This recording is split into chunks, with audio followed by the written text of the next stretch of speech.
Today we're taking a look at the top 10 new features of iOS 16.4, which was released on its first beta last week. We're starting off with a setting right here on the settings app. Head on to settings, go under accessibility, and then when you go to motion, right here we'll find a new option. It is called dim flashing lights. Now this is for video content that you will see on your iPhone, and it's actually pretty useful. So right here we also have a description. So it says video content actually with repeated flashing or strobing lights will be automatically dimmed.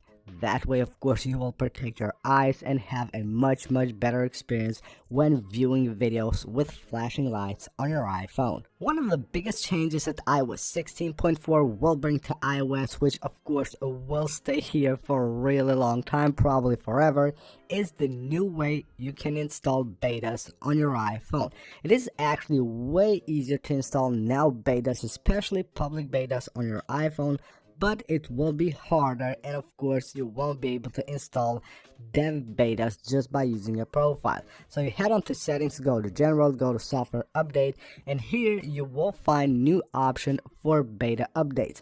Now if you go here, you want to install public betas. You don't need now to enroll your device through the Apple website and go through all that process and then download and install the profile. All you have to do here is just select this and you're good to go. Anytime Apple releases a new public beta, you will be able to actually install it on your device. You will just get an update now on your iPhone, and that's it. You don't need to do anything more. Next up is this feature for locked iPhones. Now if you have experienced this, maybe you have an iPhone, you forgot the passcode to, or just accidentally enter a wrong passcode many times, it will say like this: iPhone unavailable for 1 minute. In the first case, then of course it will go to longer times. Now what Apple has done with iOS 16.4 is that now it will show you a link here which you can of course tap and open, and it will take you to the Apple support website with passcode tips and tricks, of course, how to basically recover your device. With iOS 17.4 we got a lot of new enhancements for Safari, and this is probably one of the best of them. Now Safari will support dark mode for text files. So anytime you're working with text file on Safari, now you will have the full dark mode on those text files, which of course will make the experience much better. Now here's another change that Apple has made now with the Shortcuts app. Now the Shortcuts app on iOS 16.4 got updated with a lot of new actions and features, and this is one of them that I really like. When you're trying to create a shortcut to open an app and you tap here to select the app, we can select any app we want, and you will see now if we tap on the icon right there, we can actually choose the icon of the app, and of course we can also choose here any other glyph we want. So if you just want to create something yourself, you can actually do that by using any of the glyphs here.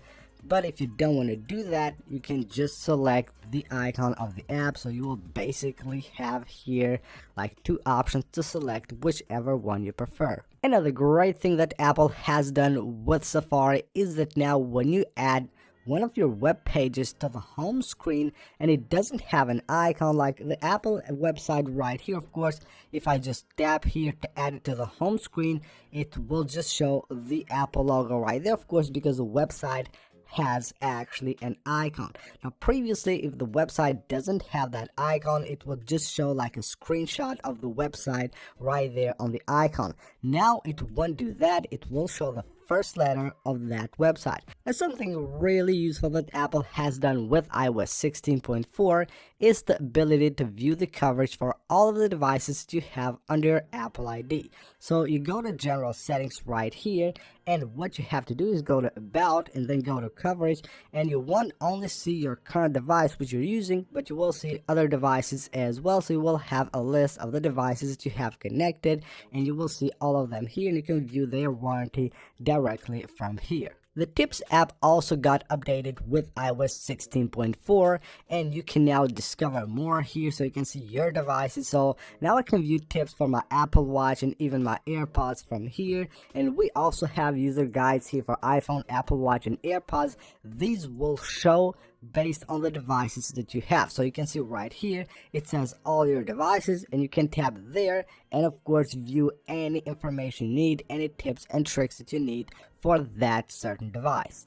And if you use personalized spatial audio, now you can find it very easily under the sounds and haptics section. Go here and there you have it. Personalized spatial audio is there. Don't need to go under accessibility or connect your AirPods and then go to the AirPod settings. You will have it here just under sound and haptics. As easy as that, you can find it and of course customize it any way you want. Now battery, in these like 3 or 4 days that I have been using this device here on iOS 16.4, is actually not looking that good. If we take a look at these battery performances right here, it's actually not that good. So you can see here at about 60% battery, only 3 hours and 40 minutes, actually looking very bad. But hopefully with the next few betas it will actually be better. But if you need to have better battery life, I don't suggest you update to iOS 16.4 just yet. Performance is actually looking okay with iOS 16.4.